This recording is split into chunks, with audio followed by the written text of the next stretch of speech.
Good evening, everyone. I am Deanna Swope, and I'm the host of this Sign Your Truth. I'm thrilled to have uh, this episode, and it's related to love bombing. Before we dive in, I will provide an image description of myself for the deafblind and low vision community. I'm a Black woman with long Black locks that are swooped to the right side of my body. I have a brownish, whatever color this is. I can't tell what color it is. It's like an orange brownish mix. And I have white and black hoops. I have a light background behind me. I'm seated in a black chair, and over my left shoulder is a lampshade that has white and black, and it has an award on the shelf. In this show is part two. So if you've not yet seen part one, go back to season one, really, and look at love bombing. And really, this is Domestic Violence Awareness Month, this month of October. So there can be some difficulty distinguishing between what is domestic violence. And so feel free to jump in and share your thoughts.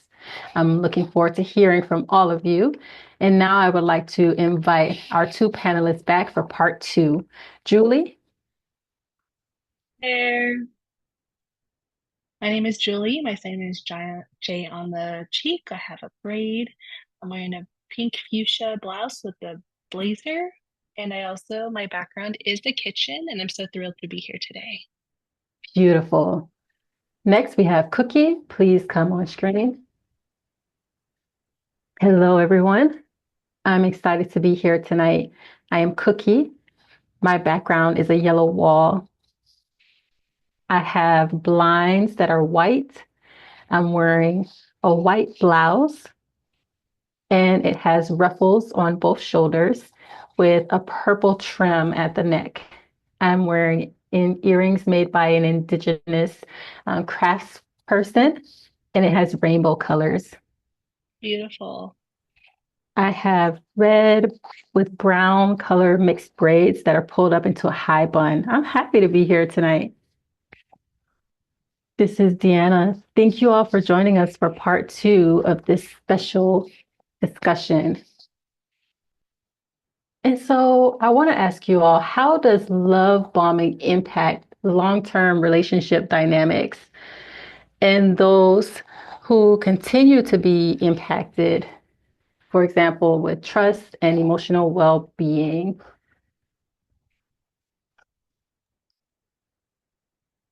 Cookie, would you like to start? Sure, I can start. This is Cookie. So the long-term impact on a relationship is that they begin to think that this is normal when it's not, and it's also not healthy. And as they go along, they may start to feel these things, but the long term impact is that it has a detrimental impact on their mental health. They might feel insecure about what's happening, and they might become used to what they're experiencing. And some things can become distorted in their reality. That's the impact. Another reason why it may have a long-term impact, the person within the relationship with their abuser, they lose their memory of love gets overloaded, and they hold on to that past memory of what it was, and they want to go back to that initial moment of the good memories, and they believe that they are loved from the abuser, but it's actually not real love.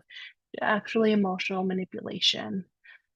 So when they're in the relationship, they are fully engrossed in love bombing. And I think we have to use love bombing. And I feel like it's another technique. It's in a way of gaslighting. They use other techniques, especially gaslighting. And then that perpetuates the relationship further. And just as Cookie mentioned, you feel your self-esteem is low, you don't feel confident about yourself with the same team, you're holding on to that original, those initial memories of love and trying to hold on to that and hope you can go back to that place. This is Deanna signing. So it can be challenging when people can easily confuse love bombing as gratitude. So there can be several things that they might consider this person is doing because they love them, and it can distort their view of it. And they might have this sense of, I should be grateful, or feel like this person is saving them, or that this person loves them for the things that they can do for them, and not realizing that this is a way of manipulating and controlling their view of reality so that they feel that they love this individual, even when they're in doubt and they have these thoughts, they have these actions that are countering those thoughts, and it confuses them. They can identify certain things as love, and they're not. And yes, there can be these specific factors, but if it costs you your emotional and mental stability, then no, that's not love. So when we're thinking of, oh, I'm lucky to have this person, I'm lucky to have that. But then when they go through the relationship, they realize it was not all it was cracked up to be. Deuces, I'm out of here. And so it's easy to pull back the curtain of, look what I invested in you. Look what I did for you. And then you start to feel like you weren't grateful enough, especially when you're young, especially when you've not been taught what a healthy relationship looks like. It can easily impact your emotional maturity level as well as a child. And so, especially if you're a girl without a father, it's so easy to be manipulated in this way. When people say, oh, I see you, your father's not here for you, but I am, it's a manipulation tactic. And it's sad that it can impact the emotional level. And it's hard to recover from those.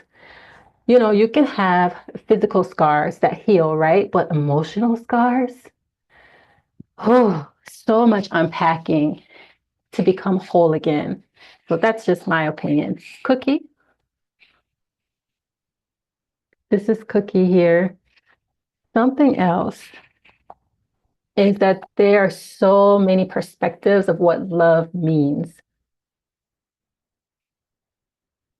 And once an individual believes that love entails X, Y, and Z, they can begin to move forward in a healthier way. But without that, they're constantly trying to analyze what love means.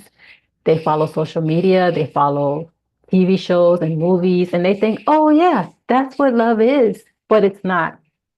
It's not what it's being portrayed as. And so the real meaning of love is individually based, and that's critical to understand. You have to think about culture too, different definitions between each culture. For example, culturing have arranged marriages depending on their culture. You don't Yes. see that's not love. You see love bombing in culture-based arranged marriage, but let's say other cultures where you have a choice of your partner, there could be love bombing there within that culture, especially American culture, TV movies, dramas, Mhm. that we see often. We have a romantic idea of what love means, but it doesn't fit the reality. So I just want to clarify, arranged marriages do not have love bombing. Excuse me. Deanna, you mentioned that sometimes there are folks who find love on a TV show, and that might work for some folks, and that's nice. But it's based on specific expectations of the type of love we should have because we're watching it in film. And so it forces us to look for love in this person. And that's not fair to the other person, right? I admit, I've watched those shows. Love is Blind. Really? We talking about all the love? Uh-uh. When I see what the person looks like, at the same time, it makes you connect to the emotional side with the mental side. And that's a good approach. Arranged marriages, you're married at first sight. I think they've had 11 couples so far that have been successful, but we have to be cautious about what we're consuming, what we're viewing, and allowing that to influence our expectations. Any more points on this before we move on? This is Julie. I think it's important to have a class, a course maybe that you can take regarding relationships in school. You better say so. Let's talk about the history of it. In classes you have to require to take history, math, and science. So why not take a class related to relationship and what that looks like, the do's and the don'ts, and responding to healthy relationships and what happens when you're in an unhealthy relationship? How do you respond to that? So we don't have that discussion in school, nor is it required. Deanna, no, we don't. Cookie? This is Cookie signing. Some schools do give the superficial content. I mean, it's not an official course, but you might have people who, during their class times, give some ideas. And I agree, we need more exposure. We need more education on this specifically. I am a counselor and I work with middle schoolers and high schoolers. Yes. So there are a lot of things that students are facing in relationships. Like, what are healthy relationships and what do they look like? And it's nice to have that one-on-one or group conversation with them, but we need more of that. And we need to learn about healthy relationships. And as Julie just mentioned, how to respond to specific things. What does conflict resolution look like? So these are important topics, and I'm hoping one day we can actually have courses that include these things because it's critically important, not just for others, but for ourselves as well. This is Deanna. Definitely, when we talk about teenagers in regards to the next question, so how do digital communication and social media contribute to the phenomenon of love bombing? And what role does online behavior play in fostering or preventing this dynamic? So now in today's day and age, kids are so well versed with technology. They are better than us adults, let's be honest. So we expect teens, especially teens, exposing to dating violence and then take a bigger picture, a farther look from that instead of being taught, especially it should be taught at home about relationships and then also what happens, but they wind up in the internet. And just so, what are your thoughts about that exposure to dating violence? And this is Julie here. Social media does have its pros and its disadvantages. This is Cookie. I So agree. it's an opportunity to develop a short film, educate with short reels regarding domestic violence, what is healthy relationships. Various examples can be made. And at the same time, social media is so new, like Facebook and Instagram. Yet because of the day and age of social media, we have TikTok is just blowing up. And I feel like here's the disadvantage. The more exposure we get to information, that's a lot, but the positive is trying to frame it and we're trying to balance it out, the disadvantages and the pros. Yet social media, the attention span is so short with teenagers. This So is Deanna. That right there. it immediately catches their attention just for a split second. It could easily influence them within that short amount of time. And that takes work with content development, spending with your budget. Think about that. And then you're losing competitiveness now. The competition is out there because there's so much content. So something we have to think about is how do we strategize to get in touch with young folks and also have a discussion about healthy relationships. This is Deanna. Yes, I agree with that. Cookie. This is Cookie. Social media is so interesting. I mean, It is interesting. Hmm. I have several social media accounts, and there are various reasons why I have each of those accounts. But sometimes I'm just, a little curious about what the youth are seeing. And Snapchat, they're so short. Hmm. The information they give, it's a little comment about this, comment about that, which is nice. But sometimes I'm like, where's this information coming from? You might think it's a good idea, but it's not always so. And there's so many perspectives. So it's interesting. Instagram is the same thing. Just like Julie just mentioned, the youth have a very short attention span and it has to be quick and fast. And that's what they have, quick and fast screens coming across all day. But where is that coming from? So that's something we have to consider. This is Deanna speaking. So my social media audience, feel free to go ahead and jump in at any time. I know some of you all watching, you're just sitting back and just wondering, oh, when's the time to jump in? No, please go ahead. Share the tea, please. Please come on in and jump in. Join us on the drink.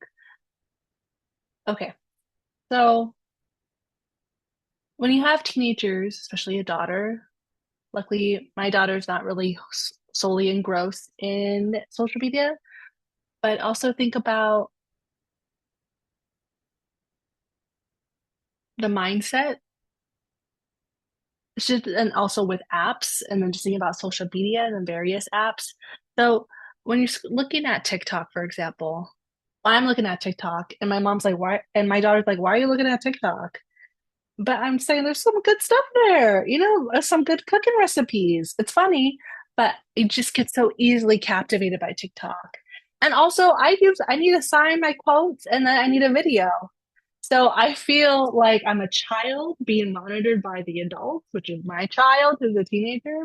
So I think it's just you have to think about the mindset so you're not fully engulfing yourself in the social media and how it impacts your relationship to social media.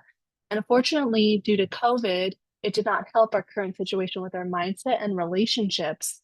Maybe during COVID, there was a lot of um, disconnection or from human relationships.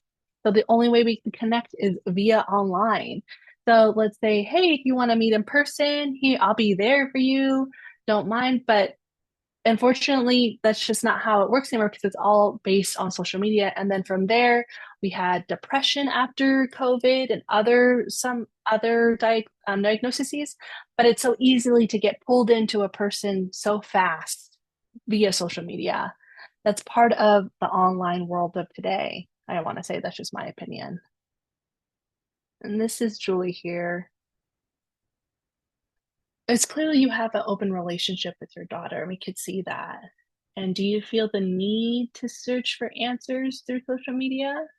Do you have a conversation? You're having conversations with your daughter, which is highly important, especially from a young age to now. Having that relationship is so key and ensuring that she feels safe with her identity, especially with herself. Good job, mom. Deanna, thank you. And yeah, my kids sometimes have the nerve to be like, what are you doing? And I say, come on, how are you doing? They say, I'm fine. I'm fine. And I say, give me more. And then I give them a list of things. They say, oh my God, mom, stop it. 5 minutes later, hey, what happened at school? And I'm always checking in on them, always. And sometimes, they're quiet and they're left alone for a little bit. And I'll ask them, what's going on? And so thinking about, getting those simple responses from my questions so I don't have to constantly nag them or they're not constantly nagging me until my arm falls off. So constantly wanting to engage with them, not forcing, but engaging and making sure that they are not engulfed in social media. I mean, they're not crazy about social media again, but there's a fine line, right? Fantasy and reality. And we have to make sure that we keep them grounded in reality because they're human. And so we don't want to allow, relationships to impact them. For example, if they want to become doctors in the future. We want to make sure that they have access to that and not be impacted negatively by their relationships. Cookie, this is Cookie. And so thinking about our relationship with our children and the youth who are involved in our lives, depending on various settings, whether that be school or at home. I am a solo mother. My kids often stay with their dad as well. I do engage with my kids. I do have a relationship with my kids. That's very important for me to expose them to positive relationship. So now when I'm dating someone, they can see how I interact, how I comment about what our relationship entails. So they have that exposure from home, not so much in social media. And my kids are not engulfed in social media as much either, but they can see with their eyes and their hands what I'm living and what their dad is living, and to see what healthy relationships look like. And that's really important to have that relationship of trust with them so that they can learn from a variety and range of experiences. Just like Julie mentioned, you cannot just rely on social media for everything. We have to take some things from our parents at home. That's right. And sometimes our kids, especially teens, might be out with others who are not family members. And it's really helpful to be able to engage with them, to teach them the values and the culture, and also to teach them about healthy relationships. This is Deanna. Amen. We want our kids to learn starting at the child home, in home. So you have the responsibility to ensure that you're modeling healthy relationships to your child. Whether my husband can model that and what that looks like with healthy relationships, we don't want to impact their view of relationships for their future. And if they feel it's something's not right, maybe that relationship is just not for you. Don't allow them to be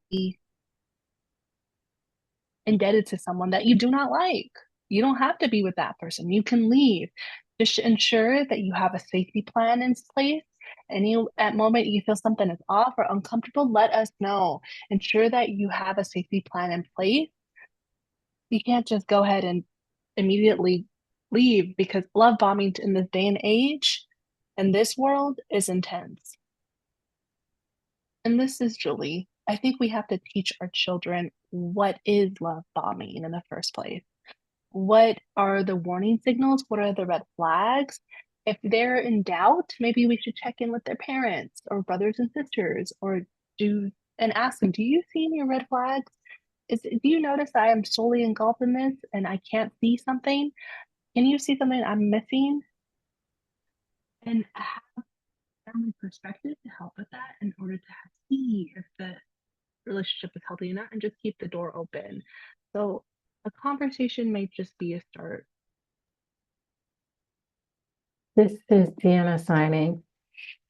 For the audience, I would love for you all to share your experiences as well. In the meantime, we'll move into the next question.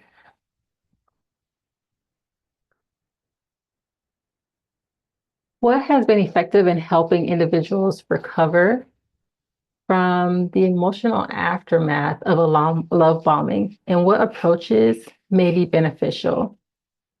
And I see Kavita Pipalia. Hey. Hey, Kavita. So sorry. Can you repeat your question again, Deanna? Yes. Can therapy or counseling be effective in helping individuals recover from the emotional aftermath of a love bombing, and what approaches may be beneficial? I think this is a good question. This is Julie. I think it's important to work with a therapist who understands the dynamics about love bombing. So let me also add a side note. Love bombing, what it really means is emotional manipulation. That's love bombing. So I see love bombing and people say, oh, it's this. They believe it's love and it's not love. Find a therapist who's aware about love bombing and can recognize what's healthy and what isn't healthy in the relationship, and why love bombing happens. why does it happen in the first place? Often people think it's love, but when it's not, you have to be able to differentiate.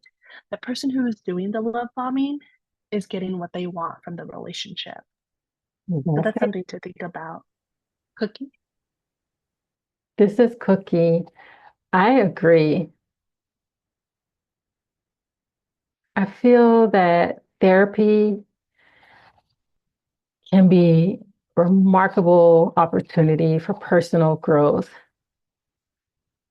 That growth is part of the healing journey to recognize different signs, to recognize different statements and things you've never thought of before, perspectives you've never had, understanding you've never had. Sometimes people feel that they don't have the confidence. They feel defeated after they've experienced love bombing, and they need therapy to help them to rebuild the skills and the tools within themselves as an individual that they can apply and use in the future. Julie? This is Julie. I wanted to add what Cookie just mentioned. Please be very careful about some therapists who in the field of clinic, in the clinical field, they're solely focusing on what's wrong with you. They pathologize you and your diagnosis, and that's really, it's not your fault. I want you to just want to say this, it's never your fault when you go in, when you end up in a domestic violent relationship or you end up in a chance by a love bombing relationship. Therapists will help you feel and make you ensure that is stating it's not your fault and give you steps on what to do next. And that will be your journey with your therapist. This is Deanna signing. What are the challenges you find with therapists who are experts in screening love bombing? But the challenge is that there might be barriers to accessing them. For example, insurance barriers, especially when you're looking for someone who can accommodate you culturally, who can validate you. That pool of therapists is so small. There's a small number of therapists who can help you. Now, thinking about having an interpreter, facilitating that communication through a third party, making sure that you understand the cultural background, having the empathy and the validation from the therapist, going through an interpreter, and then feeling like it will cause more harm than good. At the same time, wanting to share with friends, but friends and family might not be the best. They say just move on from that person, get rid of them. And it leaves you feeling doubtful and questioning, what about with the next partner? And what if that individual isn't love bombing, but they're saying, see, you owe me this, you owe me that. And they're, going off and having tempers that explode with you. And so after having an experience of love bombing, you start to feel because that person bought you flowers that they were trying to love bomb you. Excuse the interpreter. So what if you are exploding at that person because you're reacting to them because of your previous experiences with love bombing? It's the ghost of the past that has appeared in your new relationship.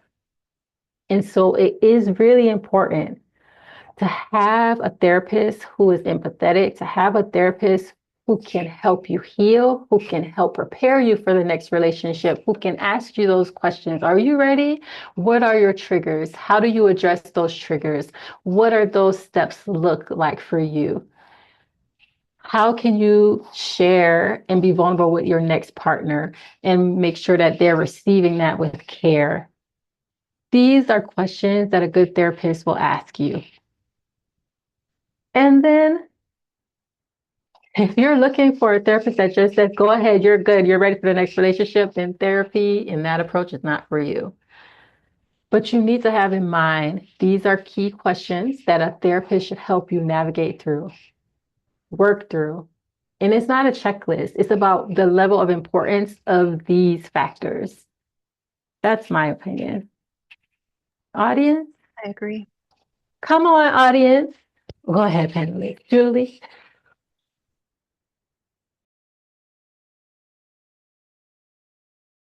Julie, I saw you raise your hand. You want to make a comment? Me? I did? Yeah, I thought you Oh, said,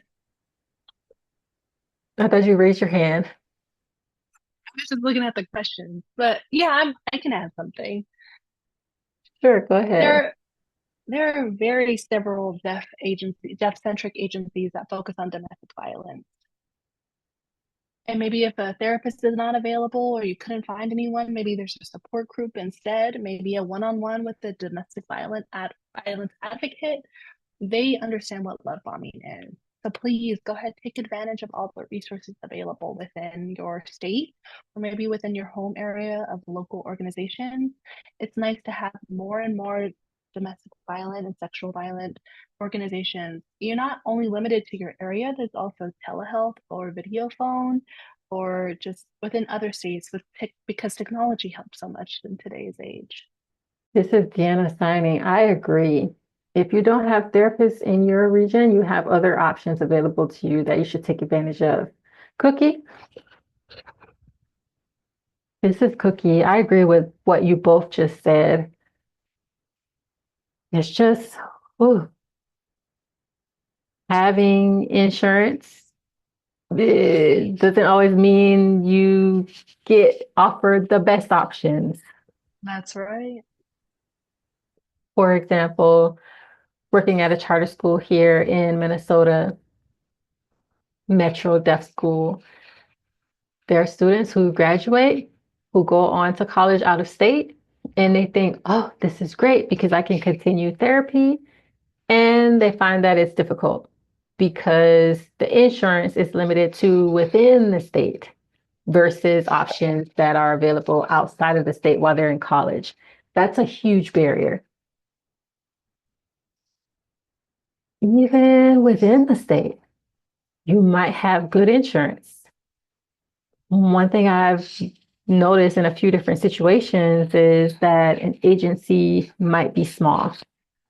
Let's say someone decides to go with a specific agency, and the question of interpreters. When you have a deaf therapy agency, insurance doesn't cover. So, how do you get services? It's really challenging. I wish there was some kind of solution for that because therapists can help individuals with a variety of needs in a variety of ways to address those needs. This is Deanna. Hopefully, we can have more expansion on deaf therapists, also people of color who are also deaf. I think that's also will be helpful. This is Cookie. I agree. So, Julie mentioned about emotional manipulation. So, what are some ways of manipulation? What does that look like? How do individuals assert their boundaries without fear of retaliation or manipulation? And this is Julie. You have to understand what you're looking for regarding red flags. So, love bombing, it's immediately, oh, let's rush into the relationship. I need to be with you at every second. It's just pushing the pace of the relationship. And it's like feeling like you're us against the world and no one Yep. else. And also talking bad about your family where they're icing them out of the family dynamic. And the person becomes isolated from their own family members due to the abuser. And then this abuser is writing so much stimulation, like flowers, chocolates, just goes above and so much that we're like, oh, I didn't need all of these things of flowers, of love bombing, of chocolate. So you need to have a conversation to understand the clear red flags of what is love bombing, so you can recognize them and run for your life. And maybe people who do the love bombing need to be aware of their actions. I notice in general, there's three groups of people who do love bombing. I think it's important to recognize their personality, especially, and how they're narcissist. That's one category. An isolator, because they're striving so hard to keep you in their grasp that they feel that their self-worth is so low. So we have a narcissist, this is different from an isolator. And then someone who has learned behavior from love bombing, whether from their parents, what they saw, which is a normal dysfunctional way, but it's actually a learned behavior. So these are three various categories that people fall into that take on love bombing. And importance, where will you get this information is through a course from school. And also, you have to, and if the person is perpetrating the love bombing, you need to learn how to change your behavior and be able to escape from that cycle. This is Deanna. I finally see an audience question. I like that. How about providing the video hotline service? Just vent out to the person on the other end. This perhaps more safe space for this person who is victim in the whole situation. That's an idea. Fortunately, we have two deaf domestic violence hotlines that I'm aware of. You could use that approach to share and express yourself and ask questions, but also keep them in mind. Love is respect. That one is for youth, I believe, but I doubt they have virtual sessions, but it's a space for youth to engage in. So that's one. But so far, I know two deaf domestic violence hotlines. One is Ottawa's in Seattle. Let's see, AD, Deaf Women Advocacy Services, and MO. I think that's in Missouri. But those are the two that I've used. So that hotline is in Missouri, I believe. Cookie, oh, thank you for that question, Kavita. And this is Cookie. Wisconsin has a strong program there as well, where you could engage with people virtually, seek support, and not only virtually, but also in person. You can receive support services, someone to support you with court. That's in Mm-hmm. Wisconsin. So it's nice to see some things, more services popping up. What was the name, Cookie? I can't think of the name right now, but I'll share the name later when it comes to mind. Very nice service within that state. It really should be nationwide because we need it all over the country. Julie? We have something similar, the sister agency would say, called Deaf Hope within the state of California, Southern California. We also have Peace Over Violence, POV, that's in Southern California. So we have various agencies, Washington, D.C. has Dawn as well, That's right. and many more that are worth having access to just in case of a resource. And AdWAS also has a list of resources of all the states that have their own organization based in domestic violence. This is Deanna signing. We also have a comment that says, what about Deaf Hope? And still need more of this service throughout the United States. I agree. There are 20 to 21 domestic violence programs thus far, but hopefully they will expand to have more that serve deaf populations. Thank you for the comment. I really appreciate that. Now, how can individuals avoid falling into the trap of love bombing by cultivating healthy self-esteem and self-worth?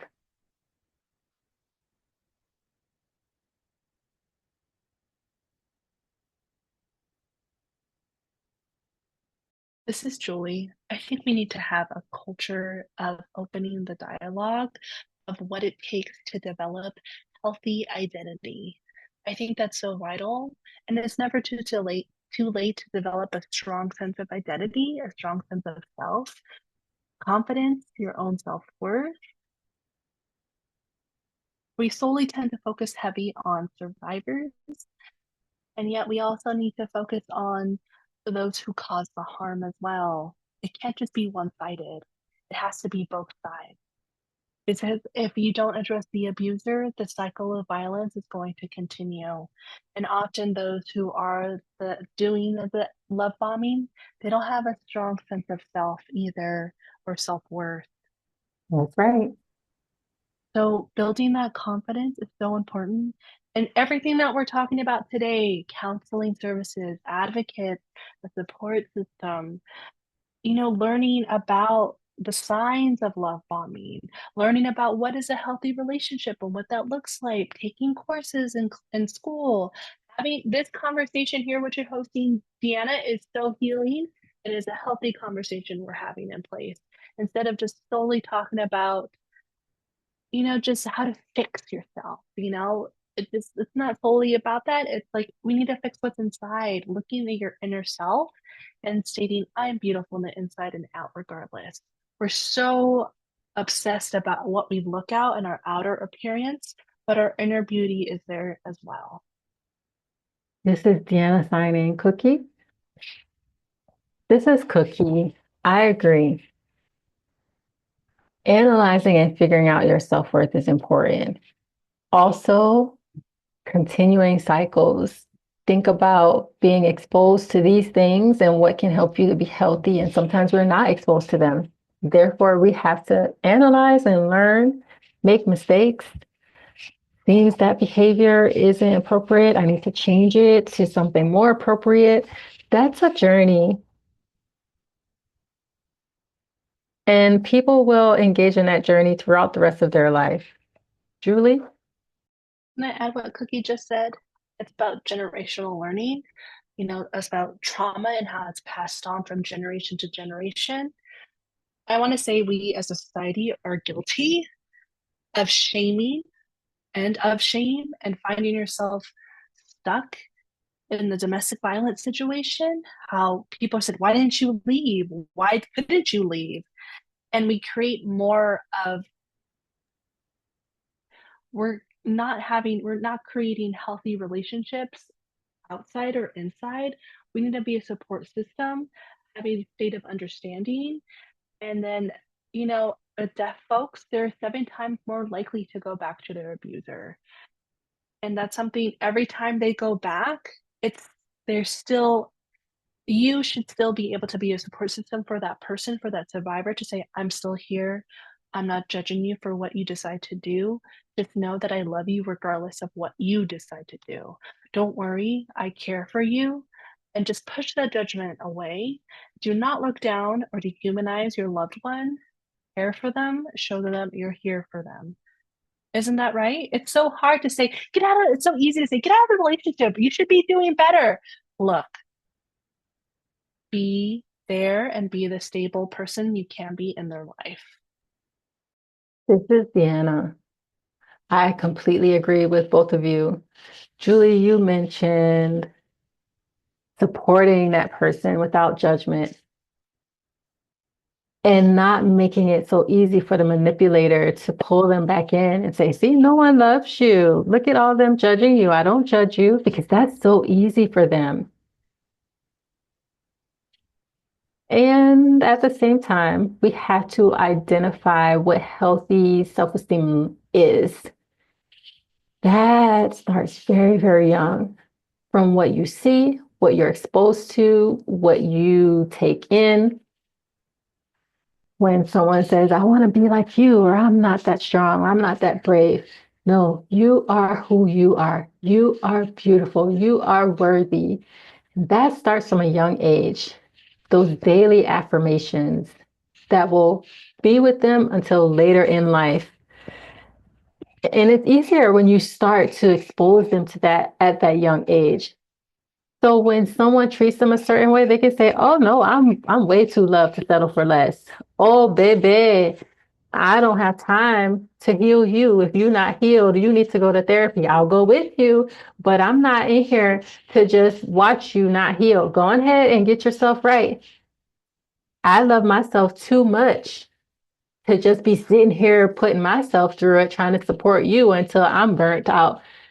And then I lose myself in the process." because I thought I was doing what I had to do because I owed this person something for supporting me. And now I had to support them until I was through. So people need to be able to look beyond the veil because often the perpetrators are seeking those easy victims who they can manipulate. Who's the outcast person? Who's the person from a broken home? Who is the person that have all these factors that check off this list to help me know I'm easy to manipulate them? And so sometimes we say, oh no, that person is fine. And then we realize they went through that and they say, well, you should know better than that. You're stronger than that. You're strong, right? You should have done this. How did that happen to you? And then they go, but this person loves me. And they get pulled right back in because the person who I was raised with is being tougher on me than the person who's love bombing me. And it shifts their view of love. So we need to have conversations about what type of love that is because there are levels to this thing. There are levels to love. There are people who just say, I love you. I love you too. No, I love you because of this, this, and that. It's becoming this normalized phrase, I love you. Deaf people do it all the time. I love you here. I love you there. Do you really love me? Oh, yeah, yeah, yeah. I love you. I love you back. Listen, I don't even know who that person is. I'm just being polite. Yep. I just gave them I love you back. I don't even know who you are, but yeah, I love you because the culture says that as deaf people, that's what we do. We put the I love you sign. So sometimes love bombing might be forcing me to tell you I love you back when I don't because I want to follow the culture. Have we thought about that? I'm sorry, deaf community. I wasn't really asking, but I'm asking. That is quite a fully loaded question. So we have to think about a sense of self and loving yourself first by starting by loving yourself with trusting your gut. I think Mm. that's so important. Trusting your gut and how many times you've experienced, ooh, that gut, that inner voice is talking to you. You push it down, like, you know what, let me just see what happens. But then you're shocked and you end up shaming yourself and mad at yourself because you didn't trust your gut. I ignored my gut. So then that means I'm not loving myself, right? So when you're in toxic relationships, when there's a lot of love bombing, you learn to ignore your gut. You lose your sense of trust with yourself. And I think it's so important not to judge the person who continues to go back to the toxic person, the abusive person. Just remember to trust your gut and what do you want at the end of the day? And ask the person who you're dating, what do you want? Because you may not know what you want in the beginning. Let's say, hey, I'm in these new shoes and I don't know what to do, and that's okay. Trust the new shoes, build your foundation, and learn how to follow your gut again. That is self love. And the I love you sign, the illy sign, it's solely engrossed in our culture. Here, people are like, I love you. And it's just like, oh, okay. It's just a gesture.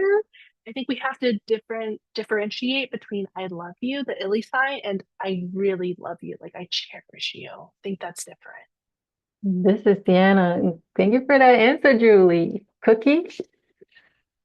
This is Cookie. I had so many thoughts that came to mind, but you already commented all of them. Me too. This is Deanna. Really, I'm happy we could have this dialogue, and I'm hoping that it will inspire other people to open their minds and open their hearts about this topic, especially love bombing. Often we get this from the hearing perspective, but never get access to it from the deaf perspective. We learn about terminology that we're unfamiliar with in the deaf community. And then we start to have these dialogues. It helps us to educate the community because they might not even be exposed or familiar with those terms, especially the young people. I'm hoping young people are watching. I know they say Facebook is for older people, but I'm hoping you're watching and sharing with your young people audience. Help us out here. Watch it and share it because there's plenty of wisdom and tips in this. We don't, we doing the work, but we can't do it all for you. I want to continue this dialogue and let them know that it's okay to put it in their realm, even if they're not hearing you in that moment, even if they're giving you attitude in that moment. Subconsciously, it's still there, even if they're sitting quietly. And at some point, it will come to the forefront because they'll say, but they're still causing harm. And if I'm telling them this and they're doing it a different way, are they pushing a boundary? Or I'm feeling uncertain about this. And they start to identify where their boundaries are. Sometimes they might have never experienced love bombing, but they witnessed it. And they can decide when to intervene and when to step back. Kathy? This is Cookie. That's a good question. And really, it depends on the type of friendship that you have. When you're engaging with someone and you have that good rapport with them, you can approach these things in a certain way. And how you approach it is key. You can say, I'm noticing these things. What are your thoughts? And so it depends on the type of relationship you have and how close you are to that individual. Sometimes you have to use the instinctive approach with folks. Sometimes you might be close to them and you say, I'm noticing something. Let's talk about it. And sometimes you have to recognize that they're not at a place that they can take this information from us. And maybe it'll come up again later. Maybe it might come through their own personal experiences. Maybe they'll start to understand it better at another time. You could suggest or introduce them to a therapist, especially if you know someone really well. You'll know whether they'll take it or not from you, but it could benefit to have a neutral perspective to share these things with them. Julie? I think this is hard. Thinking about the abuser and their love bombing and how they're manipulated. And then remember how they say, like, I'm here for you. I'm anytime you can reach out to me. Well, having a support system and reach out to me at any time. I'm here for you. I can, and that at that moment, it may be also a form of revenge, taking it revenge of the love bomber because of what they did to me or as a person. You may not get that support. So you have to be very careful, and they usually keep the relationship partner very close. And also, I want to express that having a close person being able to tell you, hey, they're love bombing you, they're abusing you. And if you have any questions, please contact me. And just showing that message and seeing maybe what's going on. Maybe they're able to take you to a domestic violence agency. Maybe they're able to help you fundraise by trusting this person. It all really depends on case by case. And I've experienced younger, naive folks who feels like, oh, I'm able to help you. I'm here to hear for you. And at the same time, it's hard, because the abuser may chase and go against me as an advocate, and they may not be able to help the person who's going through the toxic relationship. So you have to be careful and tread lightly, and it depends by case relationships. This is Deanna. I think those types of questions are so controversial about how much information you want to give this individual, especially someone who's a victim of love bombing, especially when you really, really care for this person and you're not sure if you should fall back or if you should just let them know what's going on. It's like, you're being love bombed. Look, don't follow this. If you can, give them information on the side. Sometimes you're watching them be immersed in this situation and there's nothing you can do. And sometimes all you can do is just tell them. And it will be sad. So, audience members, if you find yourself experiencing that, or someone you care about experiences that, and you're not sure what to do, it's best to at least mention it. Just let them know, I'm here for you. And that's all I can do. And the hardest part is that doing the right thing can be the hardest part.